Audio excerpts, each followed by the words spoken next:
எல்லாருக்கும் வணக்கம். எப்படி இருக்கிறீங்க?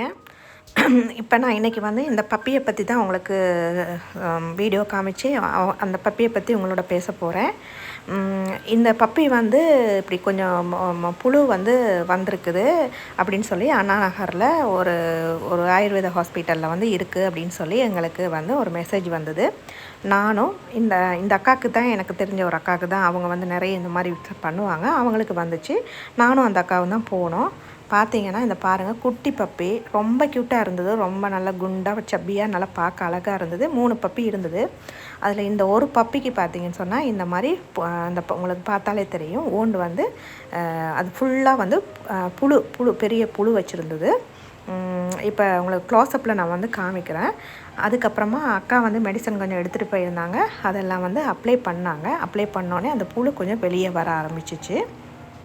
அந்த புழுவை பார்த்திங்கன்னா ரொம்ப பயங்கரமாக இருந்தது. ஓட்டை போட்டு உள்ளார வந்து அந்த பப்பிக்கு போயிருந்தது. அந்த பப்பி எப்படி இவ்வளோ நாள் அதை தாங்கிட்டு இருந்ததுன்னு தெரியலை.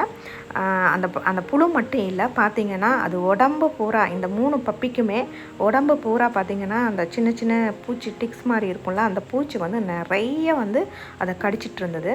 அதுக்கப்புறம் அதுக்குரிய பவுடரும் நாங்கள் வந்து அப்ளை பண்ணணும். அப்ளை பண்ணதுக்கப்புறமா எல்லா பூச்சியும் கீழே விழுந்தது. ஆனால் சமத்து பப்பி, அநியாயம் சொல்லக்கூடாது, ரொம்ப கோஆப்ரேட் பண்ணிச்சு. எல்லா விஷயத்துக்கும் ஓடாமல் அழகாக வந்து பொம்மை மாதிரி வந்து கொடுத்துச்சு. பாவம்.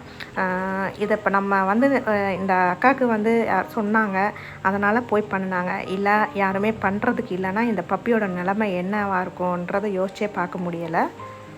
இந்த பிள்ளைகளெல்லாம் கஷ்டப்படுறத வந்து ஒரு தனி மனிதனாலோ இல்லை ஒரு டாக் லவ்வர்ஸாலேயோ மட்டும் வந்து இதை வந்து சேஞ்ச் பண்ண முடியாது. இதுக்கு வந்து கவர்மெண்ட் வந்து நமக்கு வந்து சப்போர்ட் பண்ணணும். அது மாதிரி ஒரு விழிப்புணர்வு வந்து இருக்கணும். இந்த மாதிரி இருந்தால் நாங்கள் வந்து ஃபோன் பண்ணினா அந்த ஃபோன் அட்டன் பண்ணி அதை வந்து க்யூர் பண்ணுறதுக்கு ஒரு கவர்மெண்ட் வந்து ஒரு ஒரு ஹெல்ப் பண்ணுற ஒரு சென்டர் ஒன்று வச்சுருக்கணும். இதெல்லாம் இருந்தால் தான் இந்த பப்பியோ இந்த பிள்ளைகள் எல்லாம் வேதனையிலேருந்து தப்பிச்சு உயிர் வாழ முடியும். எல்லாருக்குமே வலின்றது வந்து ஒன்று தான். அது மனிதனாக இருந்தாலும் சரி, வேறு மிருகங்களாக இருந்தாலும் சரி, எல்லாம் உயிர் தான். அந்த உயிருக்கு வலின்றது எல்லாமே இருக்குது. வலி, பாசம் எல்லாமே இருக்குது. ஆனால் வந்து அதை நம்ம கேர் பண்ணாமல் விட்டுடுறோம். இப்போ வந்து இது மாதிரி எத்தனையோ பப்பி ரோட்டில் வந்து இறந்து போயிருக்கலாம். ஏன் இவ்வளோ கஷ்டப்பட்டு இறக்குது? நம்ம ஒரு முயற்சி பண்ணி அது இறந்துருச்சுன்னா அது வேறு விதம். ஆனால் எதுவுமே பண்ண முடியாமல் பாவம் ஒரு தாயாக இருந்து அதுக்கும் ஒரு ஹெல்ப் பண்ண முடியாமல் அது வந்து அவ்வளோ பக்கத்தில் வச்சுட்டு பார்த்துட்டு கஷ்டப்பட்டுட்ருக்கு. அங்கே இருந்தவங்க வந்து அந்த ஹாஸ்பிட்டலில் இருந்தவங்க சொன்னாங்க வந்து நைட்டெல்லாம் இது வந்து அழுதுட்டு இருந்துச்சு அப்படின்னு. ஆனால் அழுதுட்டு இருந்துச்சு சொன்னாங்களே தவிர அதை யாருமே போய் அதை பார்க்கவும் இல்லை. அட்லீஸ்ட் வந்து இதுக்குரிய மெடிசனையாவது தெரிஞ்சிருந்தால் ஒரு 10 பேர் இருக்கிறதுல ஒருத்தராவது நல்ல உள்ள இருந்தவங்க இருந்து இந்த ஸ்ப்ரேயை வாங்கி ஒரு அப்ளை பண்ணியிருந்தால் கூட இந்த பப்பிக்கு இவ்வளோ தூரத்துக்கு வந்திருக்காது. தயவு பண்ணி இந்த சேனலை பார்க்குற எல்லாருக்குமே ஒரு வேண்டுகோள் வைக்கிறேன், தாழ்மையாக வேண்டுகோள் வைக்கிறேன். ஒரு அடிப்பட்டாலோ ஒரு ஊண்டாக இருந்தால் அதை பெருசாகிற வரைக்கும் விடாதீங்க. பக்கத்தில் ஏதோ ஒரு மெடிக்கல் ஷாப்பில் வந்து உங்கள் பெட் கிளினிக் இருக்கும் இல்லைங்க, எங்கேயோ அங்கே கேட்டு அட்லீஸ்ட் வந்து ஒரு ஸ்ப்ரேயோ ஏதோ வந்து அதுக்கு கொடுத்து அதை க்யூர் பண்ணுங்கள். வலின்றது உங்களுக்கும் ஒன்று தான், அந்த ஜீவனுக்கும் ஒன்று தான். அதை புரிஞ்சு நம்ம ஒரு மனித நேயத்தோடு நடந்து கொள்வோம்.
நடக்காமல் இருக்கணும்னா இன்னொரு விஷயமும் நம்ம பண்ணணும்.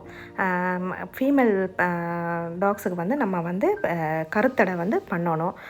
அட்லீஸ்ட் வந்து நீங்கள் வந்து எல்லாத்தையும் பண்ண முடியாது, ஆனாலும் உங்கள் வீட்டுக்கிட்ட இருக்கிற அம்மா அவங்களுக்கு வந்து பண்ணி விடுங்க, கருத்தடை வந்து பண்ணி விடுங்க. மதர் டாக்ஸுக்கு வந்து பண்ணி விடுங்க. அட்லீஸ்ட் இந்த மாதிரி பிள்ளைகள் வந்து கஷ்டப்படாமல் இருக்கும். அதுவும் நிறைய பப்பிகள் வரும்போது தான் நம்மளாலேயும் வந்து ஓரளவுக்கு மேலே பார்க்க முடியாமல் நம்மளும் கஷ்டப்படுறோம். அதுகளும் கஷ்டப்படுது, நம்மளும் வந்து மனவேதனை மன உளைச்சலுக்கும் ஆளாகிறோம். ஐயோ இவ்வளோ பப்பி இவ்வளோ கஷ்டப்படுது அப்படின்னு. அதனால் தயவு பண்ணி உங்கள் வீட்டுக்கிட்ட இருக்கிற ஒரு 5 or 6 இருந்தால் அது எல்லாருமே உங்கள் வீட்டுக்கிட்ட இருக்கிறவங்க எல்லோரும் ஷேர் பண்ணி கவர்மெண்ட் பண்ணாடி கூட இந்த மாதிரி ப்ரைவேட்டில் எங்கேயாவது கேட்டு இந்த மாதிரி பண்ணிடுங்க. உங்களுக்கு டீட்டெயில்ஸ் வேணுன்னா இப்போ எத்தனையோ சேனல்ஸில் வந்து எல்லாம் சொல்கிறாங்க.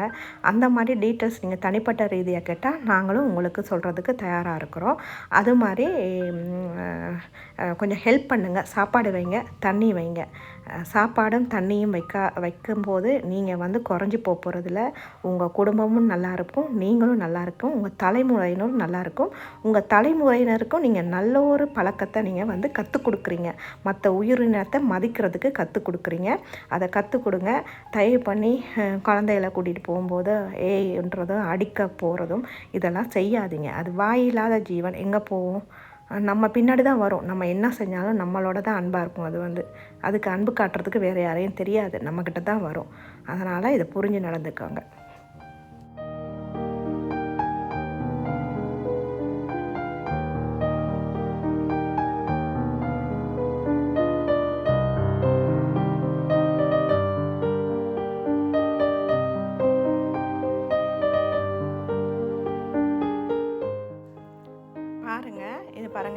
இந்த வீடியோவில் பார்த்தீங்கன்னா தெரியும் எவ்வளோ புழு வந்து நாங்கள் எடுத்து வச்சுருக்கோன்னு சொல்லி. இது எல்லாமே அது உடம்புக்குள்ளே இருந்தது, இன்னும் இருந்துச்சு. அது வந்து உள்ளார இருக்கிறது வந்து இறந்து தான் வரும் அப்படின்னு சொல்லி இந்த ஸ்ப்ரேக்கு வந்து வெளியில் இறந்து வரும்னு சொன்னாங்க. அதனால் நாங்கள் வந்து ஸ்ப்ரேயை நல்லா இது பண்ணிவிட்டு ஒரு பவுடர் ஒன்று போட்டுட்டு நாங்கள் வந்தோம். அடுத்த நாளும் போய் இந்த அக்கா வந்து பண்ணினாங்க, வந்து எல்லாமே வந்து ஸ்ப்ரேயெல்லாம் பண்ணிவிட்டு இப்போ இந்த பப்பி வந்து நல்லா இருக்குது. அது மாதிரி இந்த பூச்சி பார்த்தீங்கன்னு சொன்னால் இவங்களுக்கே சாப்பாடு கிடைக்காது, இவங்க அம்மாவுக்கும் ஒழுங்காக சாப்பாடு கிடைக்காது. அது ஃபீட் பண்ணுறதுல இருந்து இது உடம்புக்கு பால் குடிச்சு வளருது. அப்படி இருந்தும் இந்த இவ்வளோ பூச்சி அதோட ரத்தத்தை உறிஞ்சுதுன்னா இதுகளுக்கு என்ன உடம்புல வந்து இருக்கும்? இதுகளுக்கு ஏதாவது ஒரு நோய் வந்தால் அதை எதிர்த்து போராடுற சக்தி வந்து இதுகளுக்கு இருக்காது. அதனால் இந்த மாதிரி குட்டி குட்டி பூச்சி இருந்தால் இந்த பவுடர்லாம் வந்து ரொம்ப விலையே இல்லைங்க. தயவு பண்ணி அதை வாங்கி கொஞ்சம் அப்ளை பண்ணுங்கள். உங்கள் கண்ணுக்கு தெரிஞ்சதுன்னா நீங்கள் வந்து தொடுறதுக்கு உங்களுக்கு இதாக இருந்தால் கூட பப்பிகளுக்கு தான் இந்த பூச்சி ரொம்ப வருது. அதனால் பப்பிகளை வந்து அப்படியெல்லாம் அருவறுப்படாமல் நீங்கள் வந்து அந்த பவுடரை போட்டு கொஞ்சம் தடவி விடுங்க. 2 நாளில் போயிடும், அது வந்து கியூர் ஆகிடும். அதை கஷ்டப்படுத்தாமல் வந்து கொஞ்சம் பார்த்து பண்ணுங்கள். இந்த பப்பிக்கு நாங்கள் இந்த மெடிசன்லாம் போட்டோன்னே அப்படி ஒரு தூக்கம் தூங்கிச்சு. அதாவது நான் நினைக்கிறேன் இவ்வளோ நாள் தூங்காமல் அது உள்ளார குடையும் போது ரொம்ப கஷ்டப்பட்டுருக்கும் போல். நாங்கள் மெடிசன்லாம் போட்டதுக்கு அப்புறம் இங்கே பார்த்தீங்கன்னாலே உங்களுக்கு தெரியும் இந்த வீடியோவில் அப்படியே தூங்கிச்சு. நான் நினச்சேன் மயங்கிருச்சோ அப்படின்னு சொல்லிட்டு திரும்ப திரும்ப தூக்கி பார்த்தேன். எனக்கு பயமாக இருந்தது.